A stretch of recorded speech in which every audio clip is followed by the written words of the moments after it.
Hi everyone, welcome back to the channel. Today I'm with my Uber driver Ronnie.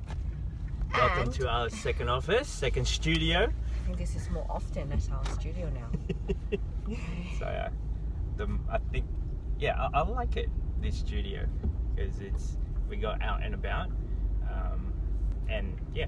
The sound actually is better, is it? Because it's... Maybe the sound is better, but the engine sounds. Anyway, that's not the point. Yeah. In today's video, we're going to talk about our lifestyle having gone beyond and escaped the rat race, the 9 to 5.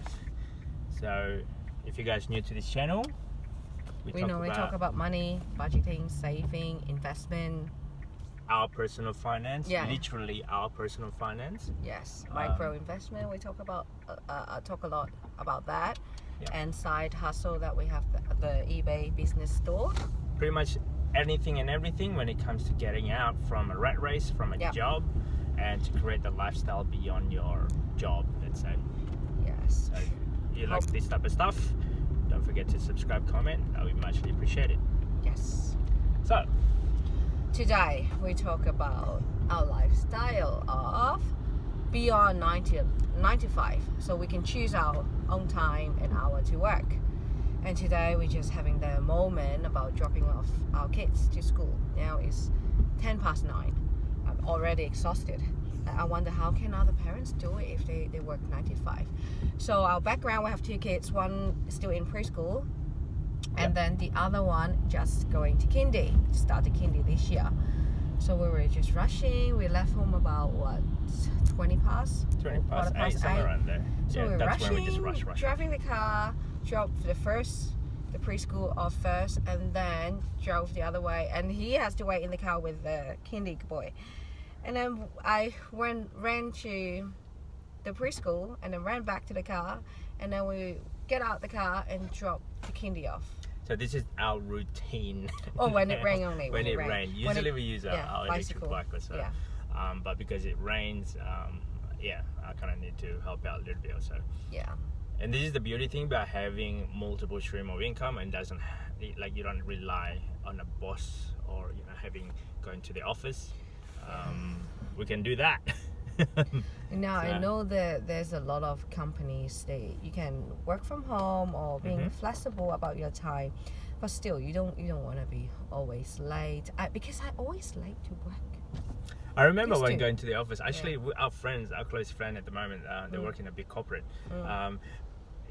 She felt like as if people just looking at you down if you go home early or starting late. Yeah. And you have that pressure. Like you're not working. Yeah. You're not staying in the office. You're only and working for 4 hours? How does that work? Yeah, she feels a bit like bad, right? Yeah. You're not staying at home. And I'm sure people felt the same way, in the same shoes.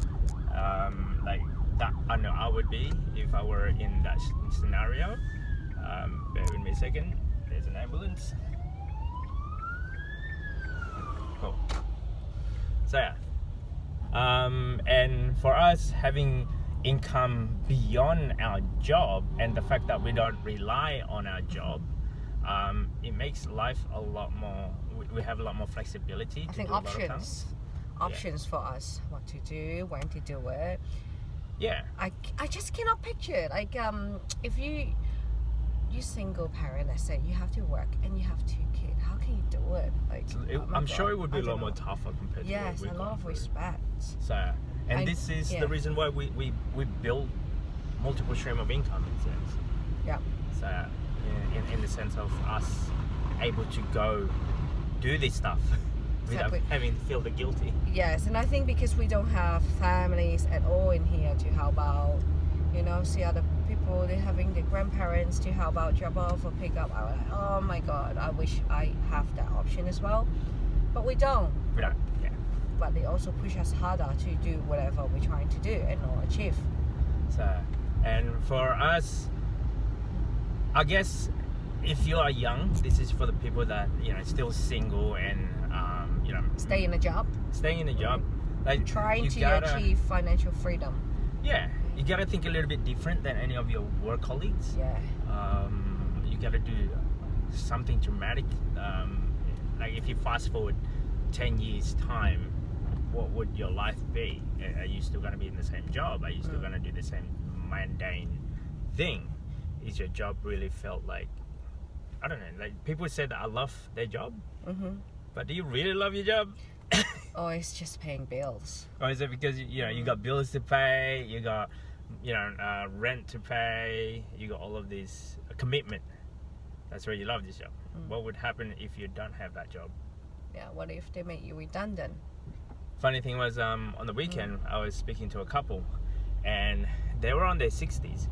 And when they asked me, so what is it that we do? Well, we technically retired. We technically choose to work. We don't have to work. They were a bit stunned because how young we are. And if you've been conditioned for like 30 plus years to go to work and go home, go to work, go home, doing that routine. I don't think it's 30 years. Like, since you were born. You think so?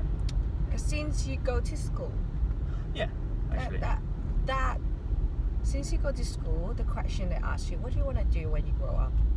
Typical answer, police, fireman. Because that's what they see, and that's something different. Yeah. And kids love to see the uniform, the fire truck, and all this stuff. When you're older, maybe in your high school, you want to study art, law, or business, like that. But everything is about work for someone else, not work for you.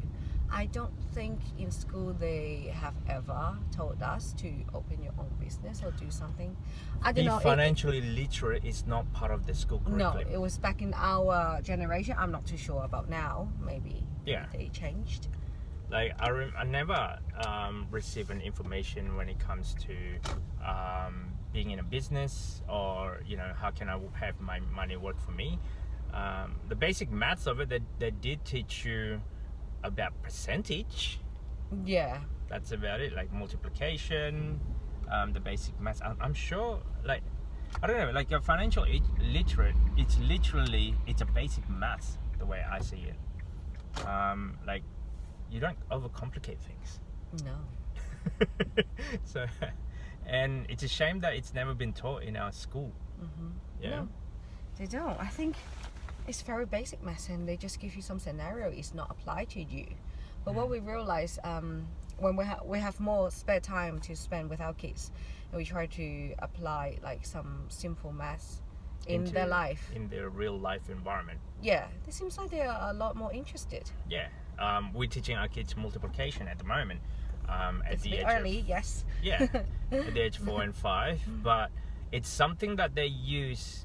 Like, we're not doing them like a massive headache of arithmetic or something. Yeah. We only doing them just a basic multiplication, and that way they can apply that in everyday life. And investing, to me anyway, it's the basic maths. Yeah, it does not complicate things. It doesn't. It shouldn't be, right? It shouldn't be. Most people have all of this. Well, for me anyway, I have that mindset and goes, oh, it's going to be complicated, it's hard, it's this. But now, from experience, no, investing is not that hard. It's not. I think it's just not talked about it when we were in school. Yeah. I don't know why they're not teaching people, like students, about investing or about money management when they're in school. The younger the better, I'll say. If they did a mistake, they learn from the mistake when they're young. Correct. Not when you're older. I would rather them, like our children anyway, to make a mistake with their money now. Yeah. When they're only spending $10 instead of 100,000. Yeah. So, because we did the $100,000 mistakes. Yeah. We did, big amount of money mistake, and I realized it's because we weren't really that educated, even though we thought we being educated, but we technically. Yeah, we thought we were smart with money. Yeah, and now I try to apply it to our everyday life and how we do things, and yeah, I'm trying to keeping it simple in a sense. If I can explain it to my 5-year-old, if they understand this, I'm sure adult can understand it. Yeah. So, and what else is there, Ma? Like for me, like investing in the beginning, in my mind anyway, that you're required to have a massive lot of fun. Yeah, you don't need that. No. Oh, well, I think it's also generation change. What do you mean? Well, when we were young, there's nothing like that. Like micro investment, you say? Yeah, micro investing. It like was it's not only around. new. It's new. brand new. But if we had it when we were young, I would have done it a lot earlier. Yeah. Because I think back then, investing, each time when I invest, I think I still need 3,000 to 5,000 minimum. Yep. Yeah, at least 10, At 20 least years 10,000 ago. something Yeah. like that. And because you need a giant capital, let's say. Yes. Whereas now, And people are scared of it. And Yeah. if I have the money, sometimes when they have the money, they just spend on something else. and now these days, I look into a little bit more deeper. You can go as little as $5, or in some managed fund, or some ETFs, you can go as little as $500. Yeah. $5 is actually the lowest I had ever seen as an entry point. But I'm looking at another ETF, let's say. Yep. And that's roughly you're looking at about $500 entry, which we'll be looking at maybe in the near future, purchasing this particular ETF or managed funds. We'll let you know as we go progressing in how to get rich slowly. Yeah, steadily. Steadily Consistently. growing consistently. It is boring, Yeah. but it works. And we'll give you this boring lifestyle too. Yeah, we'll show you the growth. Yeah. My goal anyway, to achieve like $1,000 per week income from all of these, either ETF, managed fund, or micro investment, or in all of avenues that we have. And the reason why I do that is because to diversify. Yeah. Yeah, diversify, minimize risk. If one of them fall down, it's not a big deal. Yeah. Yeah. Yeah. Before we were heavily on properties only, Yeah. and now we changed. We changed our strategy. strategy because of our lifestyle, of our income, and our belief system. Yeah. Yeah. Try. I've never been this way.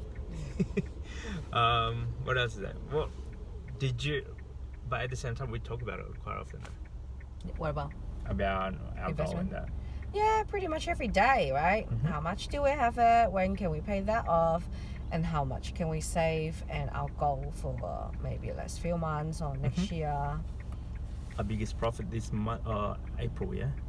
April is about what, 15 grand it was. Yeah, was amazed. So 15 grand. So we have this spreadsheet to calculate all our cash flow. So money in our bank accounts, in the ETFs, only these two. Only the cash in hand. Yep. Pretty much cash. Yeah. Or the income or profit from the ETFs or our other income. Yeah. This is a combined between our property, ETF, eBay side hustle, and micro investment. Yes. I think those are the four main ones, yeah? The main criteria. Yeah. So as And a then whole, minus any of our like mainly credit after card. all expenditure, we were profiting about 15 Yeah, last month. just under. It's crazy. Yeah. Don't know. That's in. But Yeah. because we're in that frugal moment, We didn't because feel like it. it doesn't feel like we're earning that 15. I mean, Yeah. where does it go with all that 15? I don't feel like it, Don't because know. I've only had like, I don't know, about $1,000 or less in my bank account. Yeah. You got 4 digits, you're lucky. Exactly.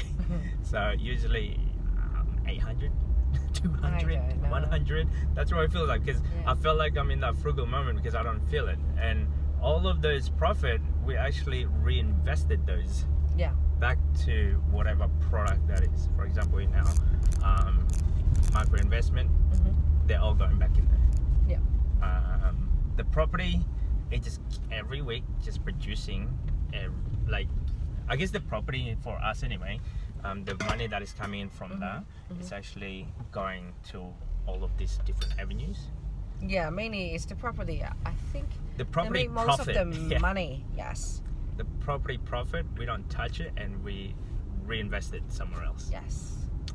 And because we cannot borrow any money from the bank, we have to think other avenue. Not only that, because I don't. Well, since one, we can't borrow any more money from the bank. We can't get a mortgage. So okay. So there's got to be other ways for us to earn more income. Yeah. So I think you have to think outside the box. Yeah. Well, sometimes I'm thinking, oh, should I go back to full time? But then if we go back to full time, then the cycles start again. What about with the kids? Yeah. Right, the drop off, pick up. What if they're sick? Want to spend more time with them? We can't have these luxury The flexibility. time style. Yeah. Right. Time is the Timeline. essence. I mean, the quicker you have multiple stream of income, the more income that you can grab without you working versus For someone, yeah. versus time income, like working at a job equivalent to X amount of dollars an hour paid. It's much better. Yep. Anyway, that's our 2 cents. Hopefully it makes sense. This is just our journey, let's say, to get rich slowly. Very slowly. Don't forget to subscribe, comment. See ya.